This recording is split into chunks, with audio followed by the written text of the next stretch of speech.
Hello everyone, welcome to my channel আমার ছোট্ট গোপাল। তো তোমরা কেমন আছো বন্ধুরা? আশা করি সবাই খুব ভালো আছো, আর আমিও কিন্তু খুব ভালো আছি তোমাদের ভালোবাসায় আর আশীর্বাদে।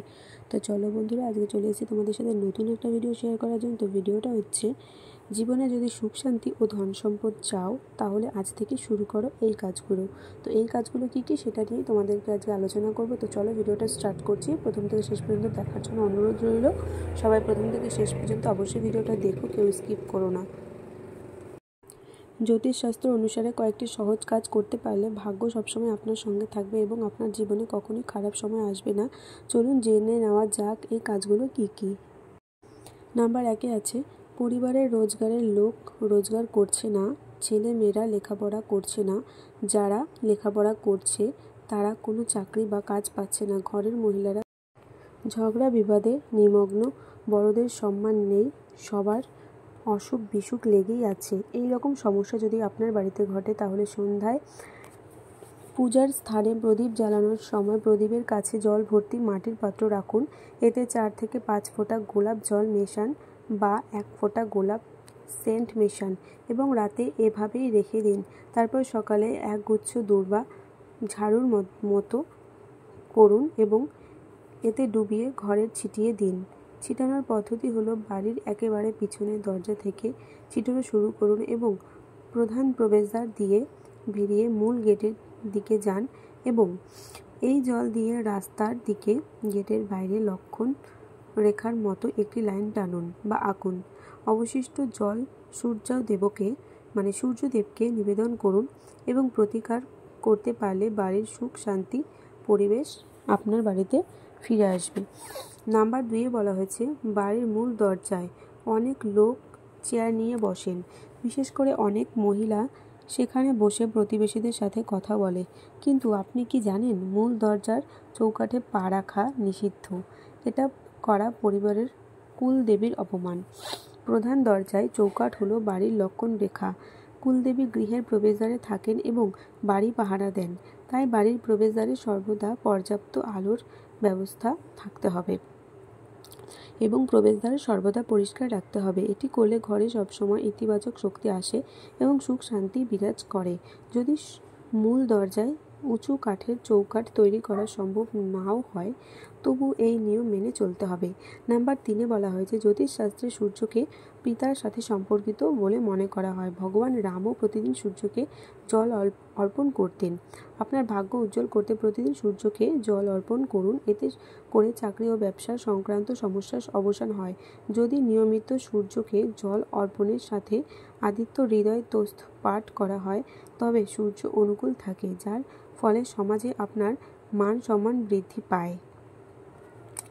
নাম্বার 4-এ বলা হয়েছে, ভগবান গণেশ দূর্বা ও শমী পাতা খুব পছন্দ করেন। সৌভাগ্যের জন্য প্রতিদিন ভগবান গণেশকে দূর্বা এবং শমী পাতা অর্পণ করুন। এটি বুদ্ধিকে তীক্ষ্ণ করে, সমস্ত ঝামেলা নাশ করে এবং মানসিক শান্তিও দেয়। লঙ্কা জয় করার পর ভগবান রামও নতুন জীবন শুরু করার জন্য শমী পাতা ও দূর্বা দিয়ে ভগবান গণেশের পূজা করেছিলেন। নাম্বার 5, দুর্ভাগ্যকে সৌভাগ্য রূপান্তর করতে প্রতিদিন নিয়মিতভাবে ইষ্টদেব দেবীর পূজা করা উচিত। তার পূজা করলে দুর্ভাগ্য সৌভাগ্যে পরিণত হয়। তাছাড়া আপনার ইষ্ট দেবতাকে কৃপায় উন্নতির পথ খুলে যায়। আপনি যদি না জানেন আপনার ইষ্টদেব বা দেবী কে, তাহলে এই ভিডিওটি অবশ্যই দেখুন। নাম্বার 6-এ বলা হয়েছে, আপনার ভাগ্য উজ্জ্বল করতে সর্বদা সূর্যোদয়ের আগে ঘুম থেকে ওঠার অভ্যাস করুন এবং দেরি করে ঘুম থেকে ওঠার অভ্যাস ত্যাগ করুন। হিন্দু ধর্মে সূর্যোদয়ের আগে ঘুম থেকে ওঠা উত্তম বলে মনে করা হয়। এটি করার মাধ্যমে আপনি আপনার লক্ষ্য অর্জন করতে সক্ষম হবেন এবং এটি জীবনের অগ্রগতির দিকে নিয়ে যায়। এর পাশাপাশি আপনার স্বাস্থ্যও ভালো থাকে। আজকাল বেশিরভাগ মানুষেরই দেরিতে ঘুম থেকে ওঠেন এবং দেরিতে ঘুমান, যার কারণে তাদের স্বাস্থ্যও ভালো থাকে না। নাম্বার 7-এ বলা হয়েছে, ভাষার মাধ্যমে আমরা বন্ধুর পাশাপাশি শত্রু তৈরি করতে পারি। কারোর জন্য কখনোই কঠোর ভাষা ব্যবহার করা উচিত নয়। তাই সৌভাগ্যের জন্য আপনার কথাবার্তা নিয়ন্ত্রণ করুন এবং কঠোর ভাষা বলা এগিয়ে চলুন। এতে শুধুমাত্র ভাগ্যই আপনার সহায় হবে না, সমাজে আপনার সম্মানও বাড়বে। নাম্বার 8-এ বলা হয়েছে, গায়ত্রী মন্ত্রকে মন্ত্রের মধ্যে মহামন্ত্র বলে মনে করা হয়। এই মন্ত্রের প্রভাবে মানুষের জীবন থেকে দুর্ভাগ্য দূর হয়ে যায়। নিয়মিত গায়ত্রী মন্ত্র জপ করলে জীবন ইতিবাচক ভরে ওঠে বা হয়ে যায় এবং দরিদ্র দূর হয়। এছাড়া সেই ব্যক্তি তার জীবনের প্রতিটি কাজে সাফল্য লাভ করে। গায়ত্রী মন্ত্র হল ওম ভুবঃ স্বঃ তৎ সবিতুর্বরেণ্যং ভর্গো দেবস্য ধীমহি ধিয়ো ও ন প্রচোদয়াৎ। নাম্বার 9 বলা হয়েছে, আপনাকে প্রতিদিন সকালে ঘুম থেকে উঠে হাতের তালুর দিকে তাকাতে হবে। ধর্মীয় বিশ্বাস অনুসারে মা লক্ষ্মী, মা সরস্বতী এবং ভগবান বিষ্ণু আমাদের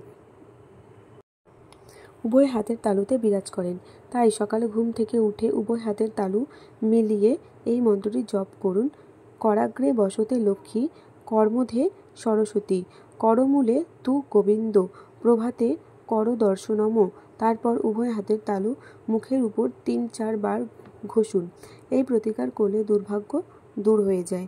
নাম্বার 10 বলা হয়েছে, আপনার ভাগ্য উজ্জ্বল করতে আপনার প্রতিদিন শ্রীযুক্ত পাঠ করা উচিত। শাস্ত্রে ধন ও সম্পত্তির দেবী লক্ষ্মীকে খুশি করার জন্য শ্রীসূক্ত পাঠ করার কথা বলা হয়েছে। এর মাধ্যমে দেবী লক্ষ্মী ধন সম্পদের পথ খুলে দেন এবং জীবনে সুখ শান্তি বিরাজ করে। এছাড়া মনে রাখবেন, যে কোনো মহিলাকে কখনোই অসম্মান করবেন না, অন্যথায় আপনি বিরূপ পরিণতি দেখতে পারেন। যদি আমার এই নিয়মগুলি যেগুলো আমি বললাম সেগুলো যদি তোমরা মেনে নাও বা মানা শুরু করো, তাহলে জীবনে সুখ শান্তি ও ধন সম্পদ অবশ্যই তোমরা পাবে বা তোমরা সফল হবে। তো বন্ধুরা, ভিডিওটা কিন্তু এই পর্যন্ত। এবার আমি আমার ভিডিওটা শেষ করব। নেক্সট ভিডিওতে আবার দেখা হবে।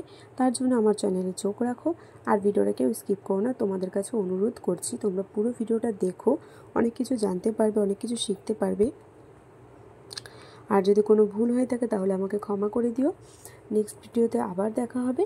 ভিডিওটা এই পর্যন্ত। সবাই ভালো থেকো, সুস্থ থেকো। রাধে রাধে। আর ভিডিওটা ভালো লাগলে লাইক, কমেন্ট, শেয়ার আর সাবস্ক্রাইব করে দিও। টাটা।